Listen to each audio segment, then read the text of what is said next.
Saudações a todos. Hoje é um domingo bonito de sol, né? Está uma temperatura muito agradável, um dia muito bonito. E daqui a pouco nós vamos almoçar. Agora já é 11h30 da manhã, né? E à tarde eu vou pedalar, fazer o que diz a lição aqui, né? Na parte de quinta-feira, onde fala a respeito da saúde. Esta é a lição de número 10. Jesus conquistava a confiança das pessoas. Eu repito mais uma vez. Essas lições aqui do terceiro trimestre, o papel da igreja na comunidade, estão sendo extremamente práticas. É tipo assim um manual. Como é que você faz para mais facilmente abrir o apetite das pessoas pela vida eterna, né? Santíssimo e bom Pai que está nos céus, abençoa-nos aqui neste momento, na gravação e depois também nos que estiverem assistindo. Que o Teu Espírito esteja com todos nós, que possamos aprender coisas importantíssimas e praticá-las. Pedimos isso em nome do Senhor Jesus Cristo. Amém. Bom, agora resolveu vir um pouco de vento, né? Pois bem, então aqui nós estamos tendo um desafio, né? Que é sermos competentes e termos um diagnóstico para saber o que fazer primeiro, o que as pessoas necessitam, né? Esse é o nosso grande ponto aqui. A lição, no verso de Lucas, capítulo 5, versículo 15, diz assim: porém o que se dizia a seu respeito cada vez mais se divulgava, e grandes multidões afluíam para o ouvirem e serem curadas de suas enfermidades. Estamos tendo que admitir com cada vez maior convicção de que devemos mesmo incentivar os ministérios pessoais.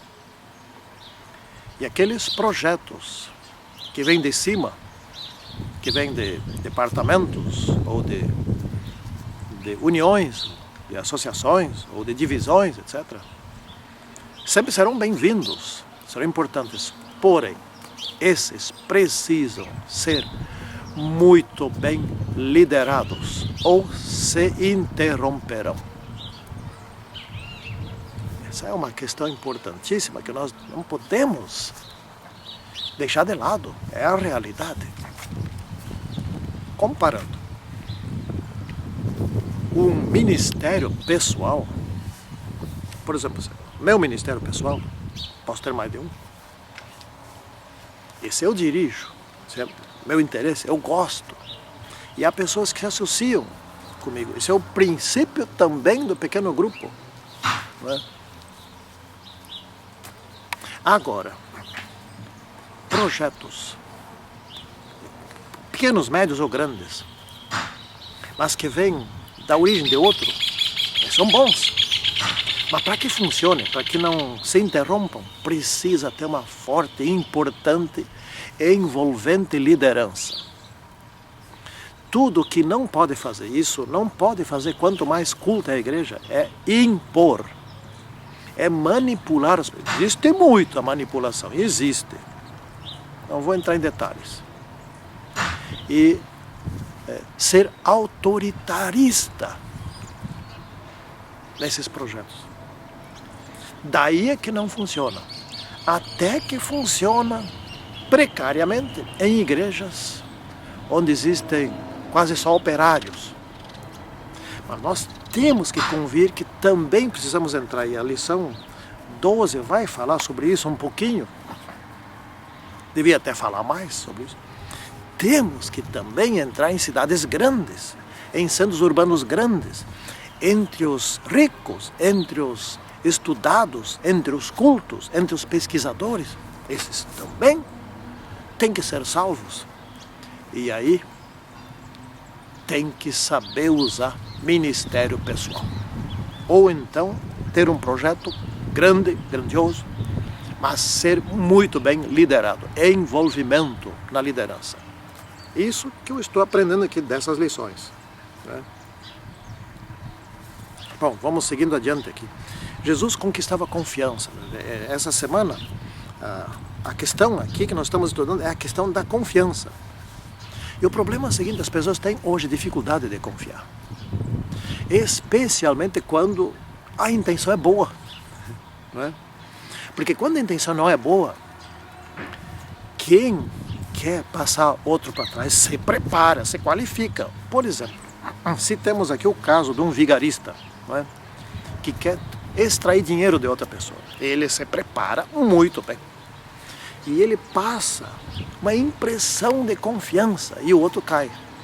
Porém, nós que temos a verdade, nós não nos preparamos para passarmos confiança. Isso que nós não queremos passar o outro para trás, não queremos extrair coisas dos outros. Isso que nós queremos fazer de graça, não é? A salvação é gratuita, tudo é de graça. Isso que, quando a pessoa se entrega a Jesus, já tem uma vida melhor aqui na terra. Só tem vantagens. Não estou aqui querendo dizer, bom, vai enriquecer, etc e tal. Já é outra mentira que anda por aí, né? Tem muitos pregando esse tipo de coisa. Porém, ser cristão verdadeiro, genuíno, conforme a Bíblia, é bom. Você não perde com isso, é o contrário. Mas como é que vai passar a verdade se o nosso comportamento é como alguém que está querendo passar o outro para trás, sendo mais um vigarista da religião? Aí não pode, né? Essa que é a questão, que a lição está tratando aqui. Nós somos muito ingênuos, querendo levar a salvação para as pessoas e não tendo competência em nos fazer confiáveis. Muito embora sejamos confiáveis. Percebe? Então Jesus aqui conquistando a confiança. Por exemplo, Jesus curava. Era a primeira necessidade das pessoas, etc. Curava. E não cobrava nada. Bom, precisamos ser especialistas em curar, etc. e tal, se estamos entrando nas classes das elites. Essas classes estão sempre com problemas mentais, problemas de estresse, problemas de depressão, problemas, etc. É outra abordagem, né? Claro que eles também ficam doentes e, claro, em muitos casos as suas doenças não têm cura. Os pobres ficam doentes por uma gripe, ou por algumas coisinhas de nada ali, etc. e tal, e precisam de uma ajuda nesse sentido. Os pobres muitas vezes não têm o que comer, não têm o que vestir, não têm teto. Aparentemente é bem mais fácil ajudá-los, mas os mais ricos também temos que ter soluções para eles. Nós vamos estudar isso um pouco mais na lição 12. Pena que ficou só uma lição para esse assunto, né? Mas de qualquer forma temos que conquistar a confiança, né? O reino de Deus, ele está baseado na confiabilidade. No reino de Deus ninguém é forçado a nada, é livre a obediência. Então tem que confiar em Deus. O que Satanás fez aqui com a sua rebelião é que as pessoas não confiem mais em Deus.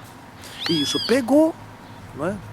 Ou então que confiem errado, que confiem em um Deus que quer enriquecer aqui na terra, etc. Como foi lá nos antigos judeus, quando Jesus estava aqui na terra, o que eles queriam? Eles queriam um imperador, não queriam um salvador, né?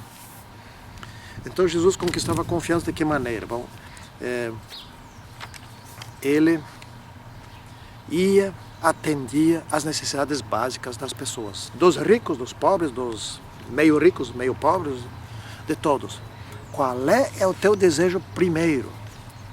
Às vezes o desejo primeiro é a mão no ombro, é um conselho, é uma conversa, ou é ser ouvido, né? Vai lá, não fala nada, só ouve, pelo menos, né? E assim vai indo, né? Então, por exemplo, um ponto de confiabilidade é que nós, dentro da igreja, sejamos unidos. Porque se não formos unidos, nem o Espírito Santo haverá de nos dar poder. Porque se ele der poder a um grupo desunido, esse grupo estará dando um testemunho de desunião lá fora, por meio do poder. O Espírito Santo, convenhamos, não é tão bobo assim não. Ele é Deus, é infinitamente inteligente, ou seja, é infinito em tudo. Então, isso que fizeram lá no Pentecostes, 10 dias, porque antes disso, eles brigavam entre si, cada um queria ser mais importante que o outro, cada um queria ser mais alto que o outro, era assim. Durante aqueles 10 dias, depois que Jesus partiu, até que o Espírito Santo foi concedido, eles se colocaram em harmonia, equilíbrio cuidadoso, ou seja, eles estavam unidos, perfeitamente unidos. Aí, tanto o Espírito Santo podia agir por meio deles, quanto as pessoas também podiam crer num grupo unido. Não é? Aí fala aqui de uma coisa que é da área da administração da empresa, né? O capital social. O que é o capital social? Vamos resumir. Capital social é a inteligência, a experiência, o relacionamento entre as pessoas, no sentido de fazer ações na sociedade para resolver problemas ou para minorar problemas que existam na sociedade. Isso é o capital social, ou seja, é a capacidade de ajudar, né? A capacidade e a vontade de agir por ajudar. Isso é o capital social, né? Em outras palavras, né, do que a lição diz aqui. Então, a sociedade abre as portas para uma igreja que desenvolve capital social. Repito aqui de novo, existem muitos comportores que são autodidatas em alguns assuntos, né? Alguns, por exemplo, são autodidatas, estudaram muito, não têm diploma, mas estudaram muito, e que bom se tivesse diploma, seria melhor ainda, né? Quanto ao uso de medicamentos naturais, né, etc. Tal, isso. E eles são ouvidos, eles têm autoridade. As pessoas vão atrás, querem saber deles, como é que cura uma dor aqui, etc. Tal, essas coisas, né? Gastrite, gripes, etc. E eles sabem. Isso é capital social, ou seja, é competência para ajudar a sociedade. Nesse sentido, né? E assim muitos foram usados. Por exemplo, Daniel, ele, José do Egito, né, etc. Eles foram servos em impérios hostis ao povo de Deus. E Deus usou essas pessoas para benefício daqueles impérios, para benefício do rei, do imperador, etc. Inclusive Nabucodonosor talvez esteja salvo, posso dizer com certeza, mas Deus usou muito Daniel. E talvez muitos daqueles grandes ali de Babilônia estejam salvos. E essa Babilônia era o império de quem? De Satanás. E lá dentro Deus colocou um jovem de 17, 18 anos, né? E que ficou naquele império ali, como sendo um vice-ministro. E depois, no tempo de Dario, quando vieram os medos e os persas, ele continuou no mesmo cargo. Isso é capital social, ou seja, competência para ajudar a sociedade. Competência para ajudar o outro. Bom, mas qual é então o valor do capital social? O valor do capital social é que ele é voluntário e ele resolve. Se não resolve, tem certas situações que não tem solução, mas ele suaviza os efeitos dos problemas, não é? Isso é o oposto do autoritarismo. Capital social é o oposto ao autoritarismo. O autoritarismo existe muito dentro da igreja. Existem muitos ministros que acham que são os donos dos membros, não é? Esses conseguem agregar somente pessoas ingênuas, pessoas que não têm iniciativa. As outras pessoas que têm iniciativa ou que têm competência se afastam ou não colaboram. Muitas se afastam. Vamos para o caso de Neemias. Neemias, ali no tempo do rei Artaxerxes, era um excelente servo desse rei copeiro, excelente, extremamente confiável, totalmente confiável, né? E um dia desses, Neemias estava triste porque tinha recebido notícias ruins da cidade de Jerusalém. Os muros estavam derribados, as casas derrubadas, estava uma miséria, estavam passando fome, estava tudo uma coisa ruim. E ele ficou triste com aquilo. O rei percebeu, Neemias, tu está triste, o que houve? Neemias esclareceu, etc. Neemias, vai lá, reconstrói. Aí veio um decreto para a reconstrução. Por quê? Porque Neemias estava fazendo um bom trabalho no império, que não era o reino dele, que não era a sua pátria. Ele estava servindo lá. E o rei mandou, então volta lá e reconstrói a cidade dos teus pais. Pode voltar. E favoreceu. Isso é capital social. Né? Eu posso estar num lugar que é totalmente hostil a mim e eu estou ajudando as pessoas daquele local. Né? Por fim, o que as pessoas valorizam muito para conquistar a confiança? A saúde. Né? Já disse isso aqui um monte de vezes. Eu sou ciclista, eu preciso ser ciclista. Meu trabalho como professor é sedentário, eu preciso me movimentar. Daqui a pouco mais vou dar umas voltas, fazer uns entre 60 a 90 quilômetros para fazer circular o sangue, fortalecer os músculos, etc. E nós temos que ensinar os outros a serem saudáveis. Então nós mesmos temos que ser saudáveis, nós temos que transmitir saudabilidade, nós temos que transmitir, sabe, o que tu tem, que tu tem tanta saúde. Vou te explicar, etc. Tal. As pessoas querem saber. A semana passada, foi a primeira semana de agosto, que vocês estão ouvindo aqui, isso aqui, lá no... De que mês é isso aqui? É agosto, final de agosto. Tá. Na primeira semana de agosto, começaram as aulas, segundo semestre de 2016. Na primeira aula eu já falo sobre saúde. Aí digo sobre os princípios de saúde básicos, etc. Alguns acham interessante e põem em prática.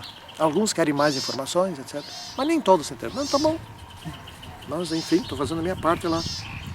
Então nós temos que ser obedientes às leis de Deus, nos unir, prestar serviço aos outros, nos qualificar para prestar serviço aos outros e fazer como voluntários. Aí se gera a credibilidade. Aí eles vão querer saber mais sobre a nossa fé e vão aceitar nossa mensagem. Que assim seja com cada um de nós.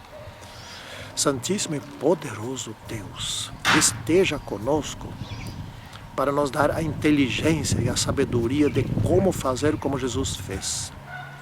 E errar menos. Em nome do Senhor Jesus Cristo. Amém. Tchau para vocês.